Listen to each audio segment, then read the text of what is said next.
Welcome to the Art and Science of Complex Sales. This is a podcast where we explore how the best B2B sales leaders make the complex simple, drive relationships and revenue, and generally elevate the sales profession.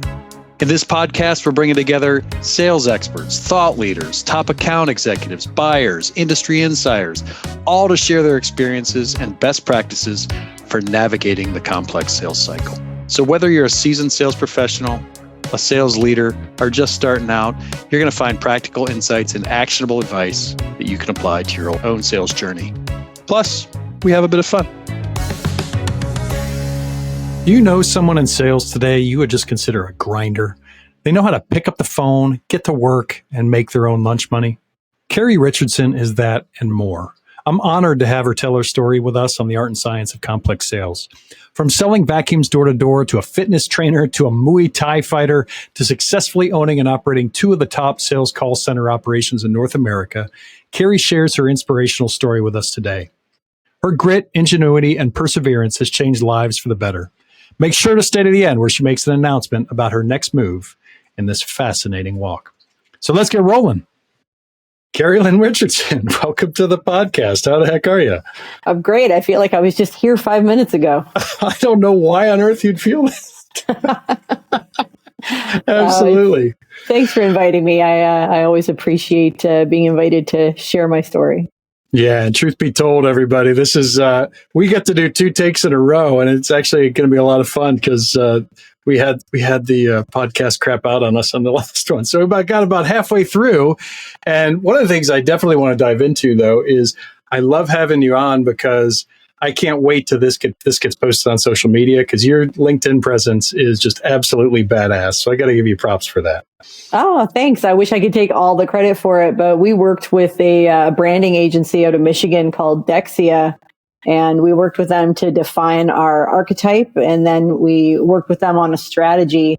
And they essentially said that our anti-hero archetype was different than most organizations because they wanted us to be the brand.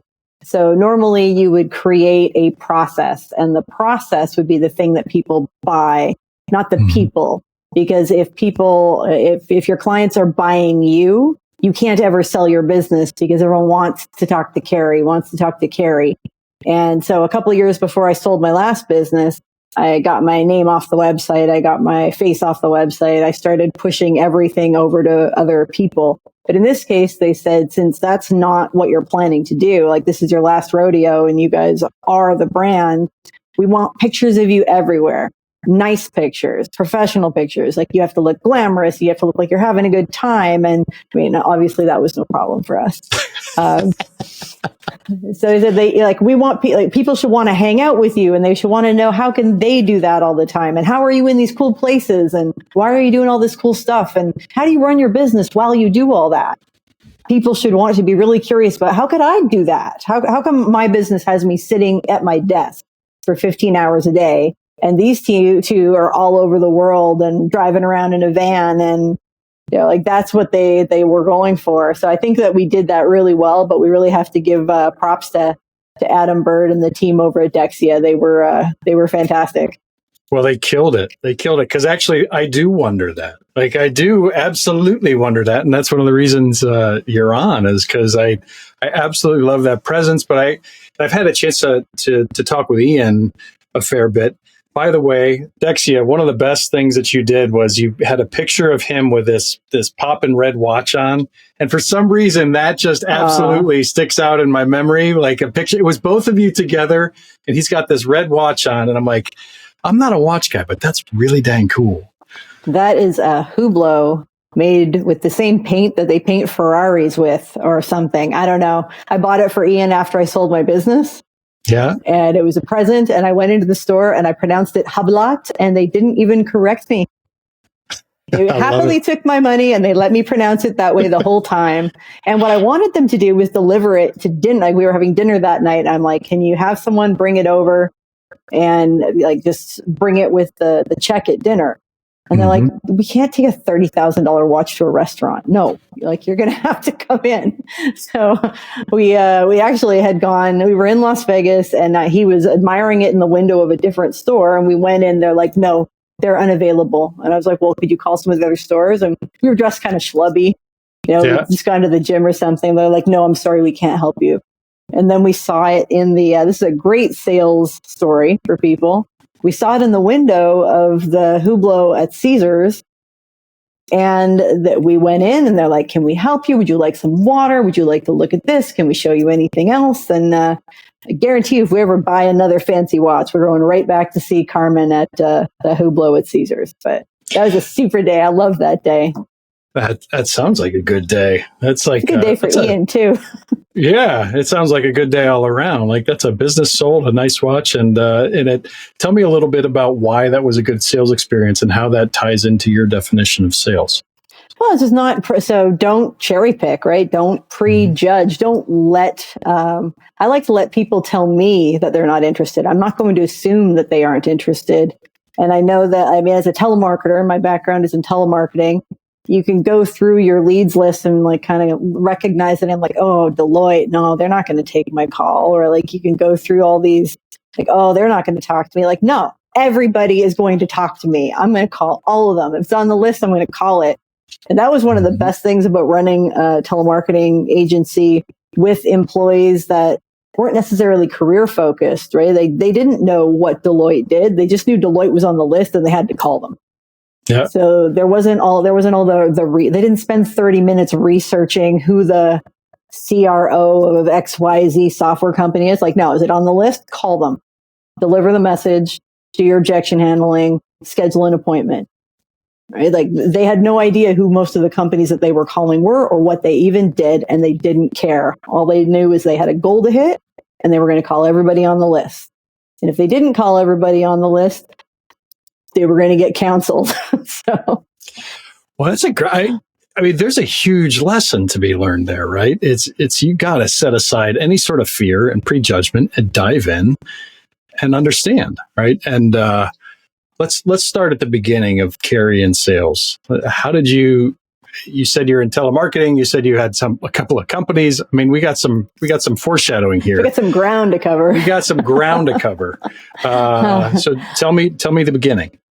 Well, let's wind back to like way back in the day. I was an alcoholic by the time I was 16. And I think if you I'm not very private about that. I needed to get sober around 16, 17, and I got sober in my 30s. So, with that challenge came employment challenges, right? It's hard to get up in the morning when you throw back 20 ounces of vodka the night before. So there's a lot of times where I just didn't bother going into work the next day. But what I found was that if you were in sales, that didn't really matter. As long as you were hitting your numbers, your bosses would put up with all kinds of crap. This is the place for me. I started telemarketing. That was my second foray into sales. My first was selling vacuum cleaners door to door in a cold Canadian city. And eventually I got tired of being cold all the time and moved to an indoor job. But that was my first intro to sales, and I had a great leader there. Like I can remember, this guy was super motivating. It was very much like rah, Tony Robbins, commit to Kenai, constant and never ending improvement. And what can you do today to be better than you were yesterday? And I ate that shit up. I loved it. And we'd get in our cars and we'd drive to the appointment. And you didn't win every day, but I was kind of a legend by the time I left there because I had this closing thing that I used to do at the end of the presentation, and you vacuum, you can clean their whole house. And I was you're cleaning these people's houses. And if they didn't buy at the end, I was mad, right? They had this clean house. And why aren't you buying this $1,500 vacuum cleaner? And now I don't think I even own a vacuum cleaner, but there's no way I'd buy a $1,500 vacuum cleaner, no matter how good the sales presentation was. I probably wouldn't even let them in my house. But at this time, it was a different time. People were less anxious. And at the end of it, you'd have this big pile of dirt. And the filter queen didn't have a filter, right? That's what they were famous for. You didn't have to buy filters. So you take the thing and you tip it over and you put all the dirt. First you use their vacuum, you clean their floor with their vacuum. And then you clean it with the filter queen and it picks up all the stuff. And then you turn it out onto the carpet. And you just sit there looking at it for a while. And then you start talking to them about oh my God, how can you live with all this filth, Yeah. Me, I've got enough hair on the floor here to build a whole new dog. But so I was I became legendary when I was presenting to this elderly woman, and she said no, she wasn't going to buy it. And she had a daughter who just had a new baby, and I'm trying to push all the buttons, right? Like, oh, your grandchild's going to crawl through all this. You're okay with that? And then I just took my foot and I started rubbing the dirt back into the carpet. Oh. And she's losing her mind. It's like, what are you doing? And I'm like, well, you don't care that it's there, so I'm putting it back. Like, what? You thought I'm not taking it with me. And she threw me out of her house. And I go back to the office and I was like, oh, I thought I was going to get that one, like, oh, too bad. And the next day she called in and she bought two, one for her house, and one for her daughter's house. Oh my gosh. That poor woman. I don't imagine she's still with us today, but so you came from a school of let's go get the deal. Yeah, very much like this happened. I win and you lose, right? Like that was my original introduction to sales. It wasn't like we win together, right? If I think about what I would consider selling today, and we talked about this a little bit on take one, I believe that sales are two people solving a problem together. It's collaborative and it has to work for everyone or it doesn't work for anyone, right? Like you have to solve the problem I brought to you. First of all, the one thing I hate the most about sales is when somebody comes to me and suggests a problem that I might be having or should be having, right? Like, don't you hate it when blah, blah, blah? No, I'm not experiencing that. Or coming to me, I come to you with a problem and you're like, have you considered X, Y, and Z? Like, no, I haven't, but thanks for giving me 3 more problems to worry about. Right? This was the thing that I was trying to solve. Can we solve this, please? Right? That's what I like to do in sales. All right, you bring me the problem. I'm going to come up with 10 ways that the thing that I sell can help you solve that problem. I don't need to give you new problems. Extra problems. Maybe we'll talk about those another time, but if I come to you with a problem, I want you to solve the problem I brought to you. I don't want you to suggest 6 other things that your thing does. I don't care about those things. If I'd cared about them, I'd have called you and asked you about them. Well, see, here's something that's really interesting in what you say there. It's because you have to develop a relationship somewhere, right? And salespeople that expand the problem before they understand the key one that's on their mind, the priority that's right here and now, you don't have a right to expand the problem before you understand the here and now, right? Is general by what I see in best practices. It's like people, as long as you go in and understand the narrow, you then get the opportunity down the line. Maybe it's in the same sales cycle. Maybe it's to understand the broader. I mean, business to consumer was very different from business to business. I went from vacuum cleaners to long distance telephone service to whatever. I bounced around, right? As long as I was hitting my numbers, I could do whatever I wanted. That's what I needed out of a job. I wasn't career focused. I wasn't thinking 3 career moves ahead. I didn't graduate from university daydreaming of my glorious telemarketing career that I was about to go into. I really just needed to pay my bills. Yep. And sales was a way for me to do that. And it enabled me to have the lifestyle that I wanted, right? The harder I worked, the more money I made. And then I started getting to the point where I was like, wait a minute, if I hit my quota by Tuesday, why do I have to stay here till Friday? That doesn't make sense to me. That's kind of how I ended up in entrepreneurship, right? Why? I've already done what you've asked me to do. I'm done. Give me my paycheck. Let me leave. I don't need the rest of it. I don't want it. So you go from vacuum cleaners to then you're working inside at call centers, and you're still struggling with alcoholism. Yeah, and you're just selling enough to make it.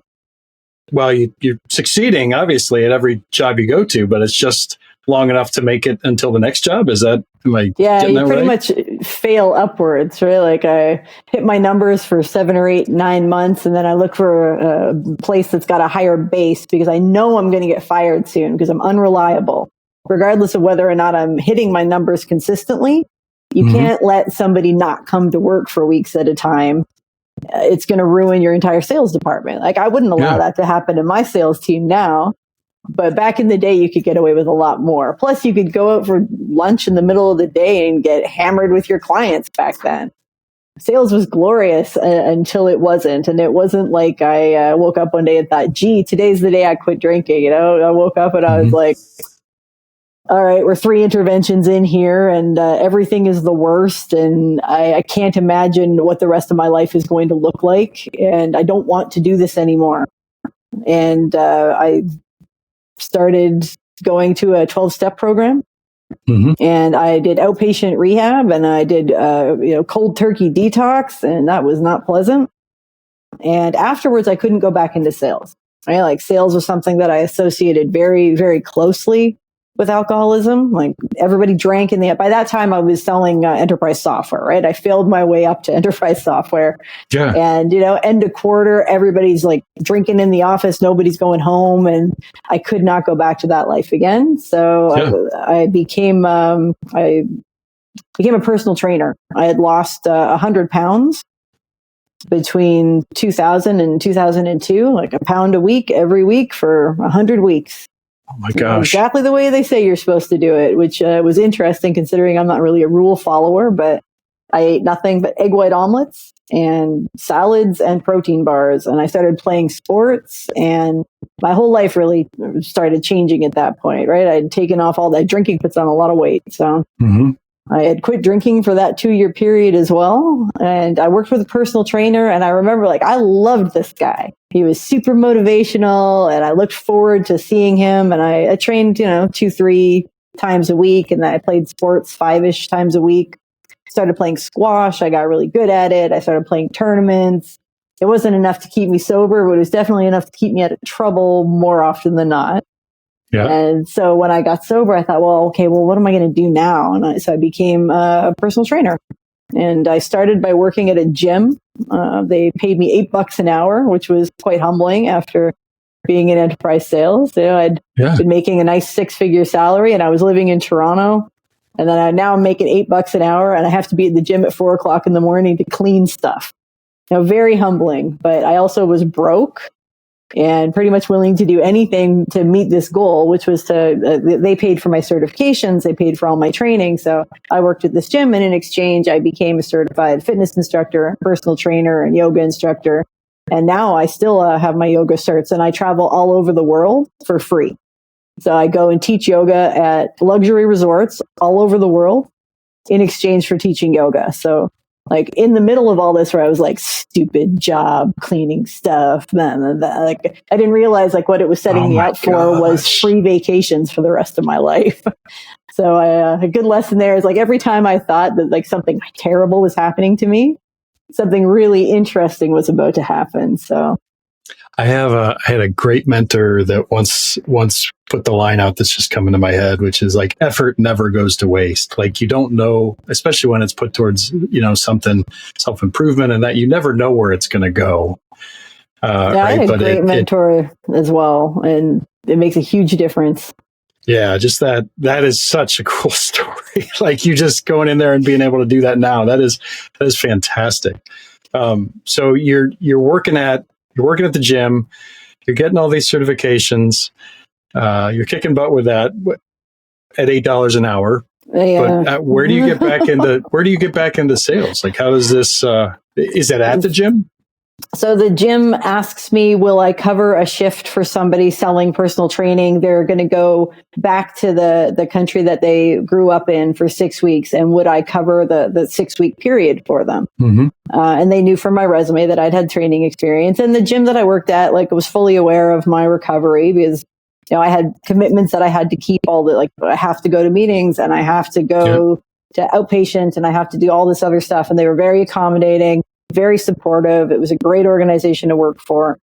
So I'm yeah, of course I'll do that. And I've sold more personal training in a week than the normal person would sell in a month. And I did that every week consistently for 6 weeks. And then the manager pulled me in and asked me, would I go work at one of their other gyms, the really high end one? And would I be interested in membership sales there? And the base was 55. Compared to the $8 an hour that I was making, that seemed it still wasn't what I was making before, but I could live on that in Toronto. Yeah, of course. I did not last a month at that job. I did not like it. Really? It just wasn't for me. Like, it was very like, you have to do it this way. And that way wasn't my way. It wasn't me, right? Like, I wasn't the put on a suit and walk around the gym and ask questions about, like, no, just, you want to work out? You want to get fit? Here we are. Let's do it. Right. Like, I really wasn't the right fit for that particular kind of selling. It turns out I'm a grinder, right? Like, I like the phone. I want to hunt. I want to hunt. I want to hunt. I don't want to go for lunch. I don't want to have long, drawn out sales cycles. I just want to find the opportunity. Someone else can do the rest of it. How did you take that then and find the next step? So you don't last there for, you say, no, I don't want to do this. Yeah, you quit. They wouldn't give me back my shitty $8 an hour job either. They're like, no, sorry, we already hired someone for that. So now I'm unemployed again. Oh. And then I started personal training. Like, I was already certified. So I started my own little personal training thing. Challenge with that, of course, is to make any money, you have to do split shifts, right? So you work from like 5 a.m. to 9 a.m. Then you got all this dead time, and then people want to work out again, 5 p.m. to 10 p.m. Turns out that I really like to exercise, but I don't really like to encourage people who don't really want to, right? Like, I want to work with elite athletes and people who are super committed to losing a lot of weight. And that's it. Nothing in between. Like, if you just want to show up, pick up and put down weights once a week, I'm not the trainer for you.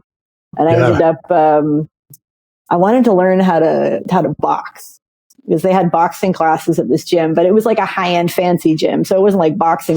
It was like cardio boxing. And I was like, this is cool. I want to learn more of it. But I couldn't afford the membership. So I just went to all the kickboxing gyms in Toronto. I was like, hey, what can I do? I need a membership. I can't afford it. I'll hand out flyers. I'll clean the gym, whatever you need, like whatever I can do to make this fair.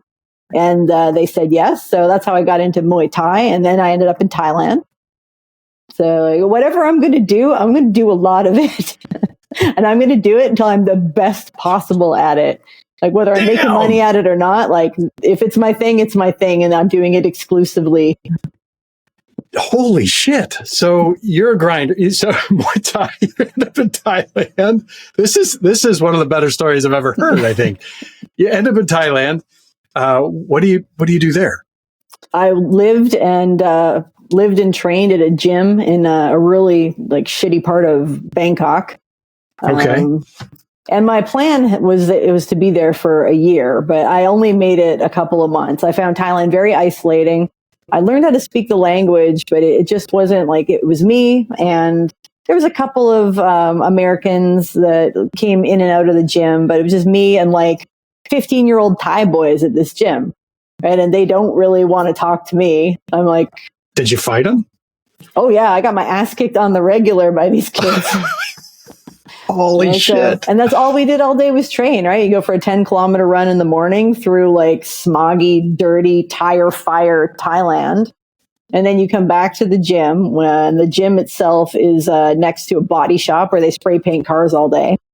Mm-hmm. And there's they've got this crappy carpet on top of cement and old equipment. And it's hot, it's grungy. And I was in the best shape of my life at this point. But I felt isolated, and to get to a 12-step meeting out in Thailand, it was a 2.5-hour endeavor. Holy mackerel. And I got to the point where I was like, you know what? If I want to go to Thailand again, it's still going to be there when I get back. But I know that being isolated isn't good for me. It's not good for my mental health. It's I got to go home. So I had to go home, back to kickboxing. Then I lived on the floor of the gym in Toronto, because I'd given up my apartment when I went to Thailand and I hadn't planned to come back. So now I'm living on the floor of a gym next to a nightclub on Bathurst in Toronto. And, were you able to stay sober then? Yeah. Yeah. I've been sober for 19 years now. Wow. That is, wow. Yeah. It was a good time. And then I started fighting. So I started fighting competitively, and I didn't like that either. Okay. So I've put 5-6 years of my life into this. And I get in the ring and I'm terrified. I hate getting hit. And you get hit a lot. Yeah.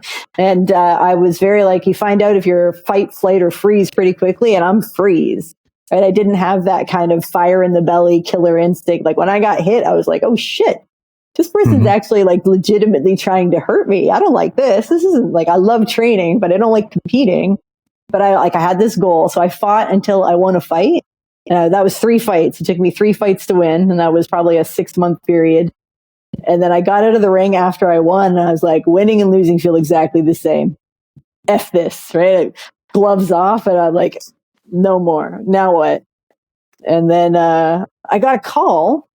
Weird how the universe does that, from one of my previous bosses saying like, hey, I'm starting a new job and I need somebody to come in, set up our CRM and like teach my reps how to do sales development. Could you do that? And I was like, yeah, I guess so. And I asked a friend of mine, like, what should I charge for that? Like, I don't know what to do. And they're like, $100 an hour. And I go back and I say, it'll be $100 an hour. And they're like, we budgeted 60. And I'm like, we're good. That's okay. We'll do it. That's no problem.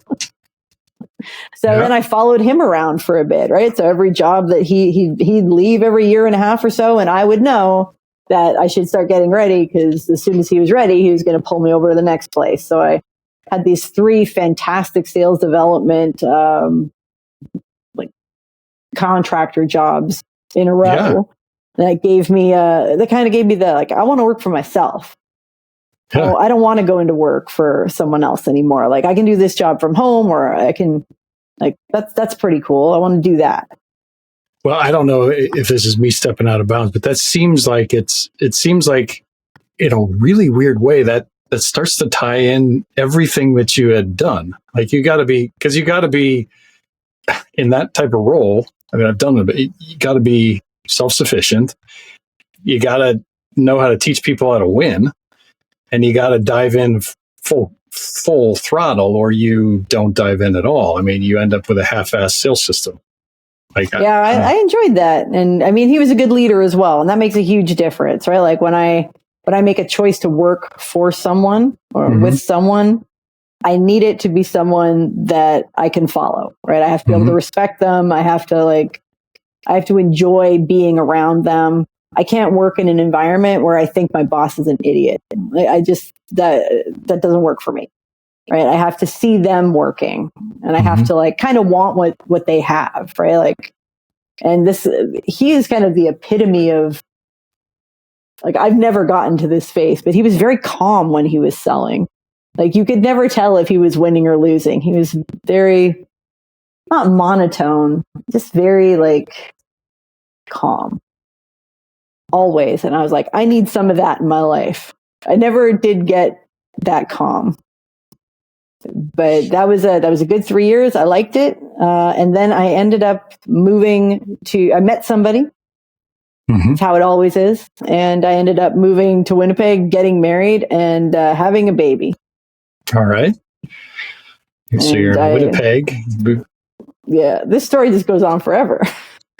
Yeah, no, this is great. I hope you don't mind telling it because I'm fascinated by all of this and how it's weaving together. And it just, I think this is wonderful. So skip parts that you don't want to tell. Like how about we fast forward to, okay, I'm ready and it's time. I want to start a business. That's not how it happened though. Okay. All right. Well, it's not how it happened. So I went to Winnipeg and I went back to personal training because like the gravy train had ended in the other thing and he'd moved on. And at that time, I guess I just wasn't really in that space.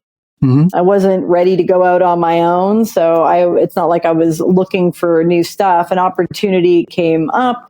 A friend of mine had moved to Winnipeg and she's like, hey, do you mind coming and helping me out for 6 weeks? I need somebody to come live in my condo and take care of the place while I'm gone. Would you mind doing that for me? And I'm like, yeah, I'm not doing anything. And my lease was up at my place in Toronto. So I'd gotten rid of my stuff and moved out to Winnipeg to help her out. And then I met someone. Right? And so I ended up staying in Winnipeg and I went back to personal training. And Winnipeg isn't as big as Toronto. So, you're not driving as far or you're not going from like one side of the city to the other. I found a gym that I liked, a couple of gyms that I liked. I worked at the squash club and I worked at a ladies fitness club. And I went back to college. I was kind of just doing my thing. And then I hurt myself kickboxing, Okay. not like fighting, but just training. Yeah. I had a back injury. All of a sudden, couldn't do anything. That's how I ended up starting my business, right? Like I was hurt and I couldn't do what I loved anymore. Mm-hmm. And I went to get an MRI, and they looked at me and they're like, is it possible that you're pregnant? And I was like, no. Well, it turns out, yes. 20 plus weeks. So Oh my goodness. I wasn't just getting fat because I wasn't training compulsively. We were going to have a baby. So my partner and I, my partner had just quit his job. He was working for the government, and then he had taken a job teaching kids how to play ultimate frisbee, which was his sport of choice. So he'd taken a job that paid like $30,000 a year, which was a significant pay cut.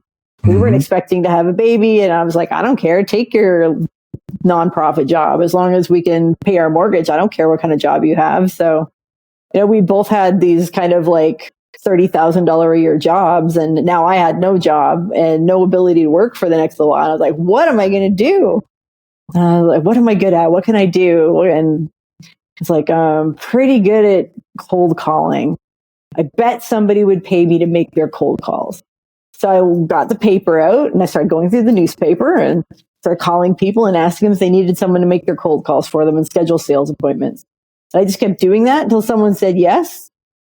And that's how my business started. Like, it wasn't I'm going to be an entrepreneur. It was like I accidentally stumbled into this thing that people would pay me to do from my house. So I'm like, I got my baby and the thing, and I got the phone up against my ear, and I'm like, telemarketing for anybody who'll pay me to do it. And then I ran out of bandwidth. So I was like, okay, well, what do I do now? And then I called my sister and I'm like, Tracy, I need you to come work with me. She's like, no, F you. I'm not going to do that. So about a year into like asking her over and over again to come and work with me, she agreed to. And in the meantime, I had cold called an organization called the Eureka Project, which was the technology incubator and accelerator at the University of Manitoba, which I didn't know at the time, right? If it was in the paper, I called it. I didn't research it. I didn't try to figure out what they did. I just called them. You're looking for someone to do this. I do this. Can I do it for you? And I came in and I interviewed. And they're like, we have a better offer. Why don't you come build us a call center? And they offered me a significant salary to come in and do this thing that I was trying to do on my own anyway. Like, and I was like, at that time, I couldn't imagine making that much money, right? Like, I had to keep a straight face when they made the offer. And I'm like, I'll think about it. And I was like, what? Right? Because at this point, like, yeah, I'd made a little bit of money in my life, but I was pretty much a minimum wage kid at that point, right? I'm making 15, 20 bucks an hour and I'm fine with it. And I'm happy, I'm productive. I'm not really thinking about this glorious career in sales anymore. Yeah. And then it just kind of took off from there. Right? My sister came to join me now that I was working like for a real business in a real office. My sister agreed that she would come work with me, and I built them a 7-figure call center.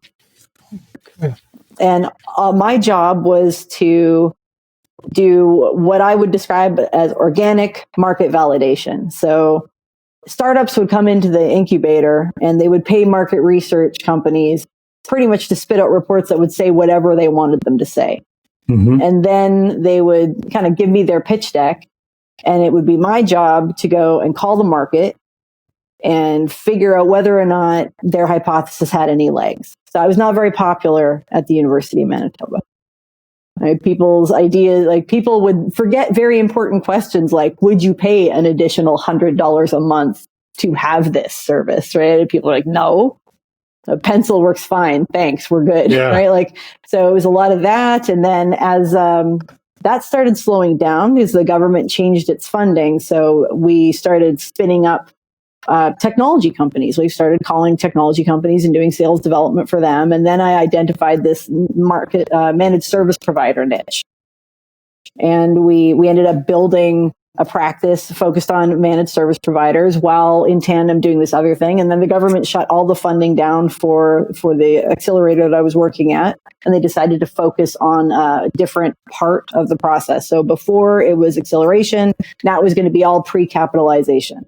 So they were going to work with companies that were getting grants to develop MVPs versus prove the MVPs out. And they're like, but don't worry, you can keep the business that you built. Like you can keep we're not going to do anything with this. Like, why don't you keep, these 6 clients that you have that, you signed up, and we'll incubate you here, right? Like you go back to running your business, the one that you were running before you came to work here. I had a phenomenal mentor there, and he pulled a lot of strings to do this for me, I'm sure. And they're like, you can have an office, you can have access to our accounting team and our legal team, and you can have a fractional CEO, and gave me all this stuff. And I was like, yeah, okay, why not? And a year later, we were a 7-figure business and the 25th fastest growing company in Canada. Ta-da! Carrie, holy shnikes. That is awesome. That's just about, I love the cold call. I love just being able to get on the phone and hammer and figure out what the heck I'm going to do. I have such high respect. And you just took that to the nth level. I thought I had experience in this. You just took this to the nth level. So you have this cold call business, you're 7 figures. Where do you go from there? Like Las Vegas, baby. Las Vegas. All right. So we started going after the companies that were focused on the managed services space. Okay. We kind of had this moment where we were like, wait a minute. These small businesses are great, right? None of them know how to sell. It's a gold mine. They've got 44,000 of them in North America alone. Only 6,000 of them have managed to make it over $2 million in annual recurring revenue. They all have sales challenges, and we're going to help them. And then I had this moment at a trade show where I was like, wait a minute. If the MSPs sell more, the vendors make more, and the vendors already have money. We're doing this wrong. This is not like the MSPs are the product. We've got this huge database that we've built over the last few years, calling into every managed service provider we could find, trying to convince them to buy from us. What if we use that database to convince them to buy from them? And so we started trying to attract the what we call the vendor business, right? The larger companies that are trying to build North American reseller partner channels. And we had this opportunity. We did a couple of little projects we did a project for ABG, and then the person that we reported to there moved on to a different role.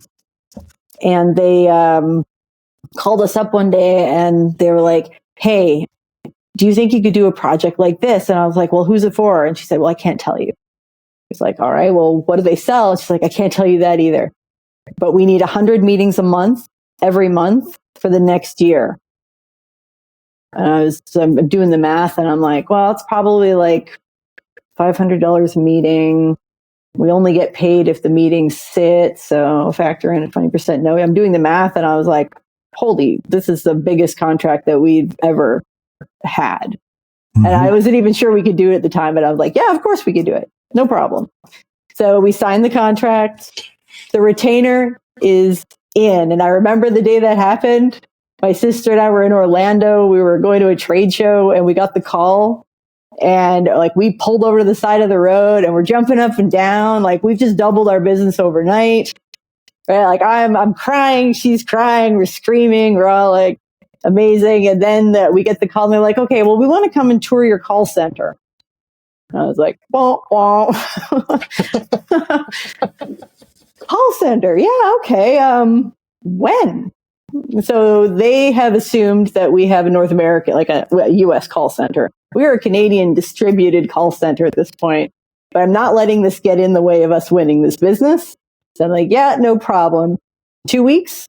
All right, I'll get the address to you. I get off the phone and I'm like, Tracy, we have to go start a business in the US and we have to do it today.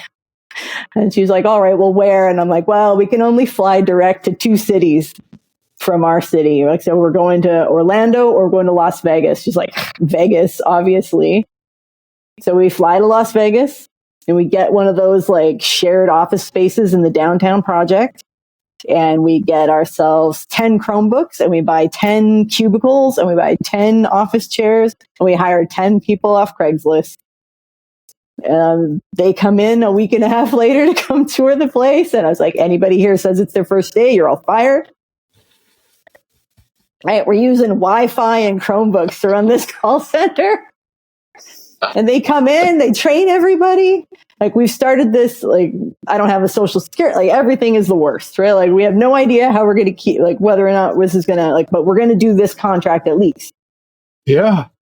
And that was and then we won Datto, and Datto was Connecticut's first unicorn. And we worked with them for 4 years at about the same volume that we'd worked with this organization. We won Open DNS around the same amount of volume, right? So the company just kept growing and we just kept adding people, right? We really didn't have, we had the drive, right? What held us back was we didn't have any business education. Mm-hmm. Like all of a sudden I'm like a $15 an hour kickboxer running an international business, an international like 7-figure business. I've only been doing this for like 3 years and the money just keeps falling on me. And I was like, we should spend this money. This is not going to last forever. That was not the right choice. I don't recommend that choice. I didn't really learn how to manage a business or my books or anything until about year 5, but it was a good time. Wow. What a heck of a ride. What a heck. Yeah. That is absolutely, presence of a badass. This is phenomenal. And so you end up, COVID hits, you end up selling the business? I had to sell the business. We couldn't staff. So all of our employees, very much like myself, right? I would describe them as second chance employees. Nobody really ends up in telemarketing. Like you end up in telemarketing, I guess is a better way to put it. Like nobody daydreams about their glamorous telemarketing career. We got the people that would work for us. That's who we had. That was our option. So we had to make telemarketing interesting. We had to make it exciting. We had to figure out how to attract people and keep people. And we did that through implementing EOS in our business. So previously it was just like, can you pick up a phone? You're hired. Yep. And then we just kind of hoped for the best, right? And we tried to develop training. And, by this time we had a small executive team and we had 6,000 square feet in Las Vegas. And we had a pretty reliable team, reliable for the people we had access to. Mm-hmm. And one of the things that we noticed was it didn't matter what we were paying. The same people applied, right? So whether we paid $12 an hour or $25 an hour, we got the exact same applicant pool. So you get the people that you get, not the people that you want. Telemarketing is nobody's first choice. And if you don't hire them immediately, they take another job. Yeah. So if they can find anything else, they'll take that. So we had to tell this story about what life looks like once you become good at telemarketing. Right? And my story, we just talked about it, right? So I was able to stand up in front of new hires, every class of new hires, and tell that story, that exact story, right? I was an alcoholic. I was a telemarketer. Now I own a telemarketing company. I own 2 telemarketing companies. And you can too, right? Let's do this. Let's do this together. Let's all do this. Right? And the one of the people that started working for me, she was about 90. She was about 90 days clean when she came to work for us. Mm-hmm. She bought my second business a year ago, 4.5 years. She's running $1 million business and she buys mine to boot. Right. That is a legacy that I want to leave. And she's doing the same thing for her team now. It's a ripple effect thing. So we brought in people. If you wanted to work, we had a job for you. And we would just, here's how you do it. And if you work hard, you'll make money. And the ones that made money stayed and the ones that didn't left. And then, I was a pretty soft, I paid for people's apartments. They never came back to work the next day. I was definitely a soft touch, but there are people that started working for me who were on food stamps, who were homeless, they have equity in some of the fastest growing software companies in North America now. Like when they flip, these people won't have to work again if they don't want to. And they were $12 an hour telemarketers like not 5 years ago. It's phenomenal. I'm seriously getting choked up. I'm trying not to myself. Yeah, no, I'm getting choked up, and I could likely talk to you for the next 3 days about this stuff because I'm so impressed. I'm just so. We're gonna have to edit. Yeah, I'm pretty damn humbled just to be on the call with you and to be on the podcast. Like, this is great work, great freaking work. And I mean, they did the work. I just provided a place that they could do the work if they wanted to. That's a bit of a cop-out. You got to accept the fact that you did a whole hell of a lot of work, and your drive is something that I'm just blown away by. And I didn't know I didn't know what we were getting into in the podcast today, and I want to tell you how thankful I am for you sharing your story. Oh, thanks, Paul. No, it really is. It's really big, and you now have, I'm going to fast forward to how people get in touch with you now, what you're doing now, because I think I want to end on that. We missed all of our 5 questions too. We did. We missed them all. We got to have you back. I'll have you back on, and we'll, actually, you know, what would be fun is can I have you and Ian back together? Would that be dynamic? Would that be fun? Well, Ian and I have decided that we are going to run different businesses. So you're hearing it here first. We are. So no way. Richardson has gone really well. And Ian loves consulting. Yeah. He's in his genius zone there. I do not love consulting. I miss the grind. Right? I want to be back doing what I was doing. But I don't think that telemarketing is where I want to be now. So I thought long and hard about like, well, how is sales changing? How's the industry changing? Mm-hmm. Like this happened during the pandemic. Like, what is my pivot? If I can't get people to come to work to be telemarketers anymore, what am I going to do next? So I started thinking about like, what's going to be like, how are we going to get to people now? Everyone's moving home.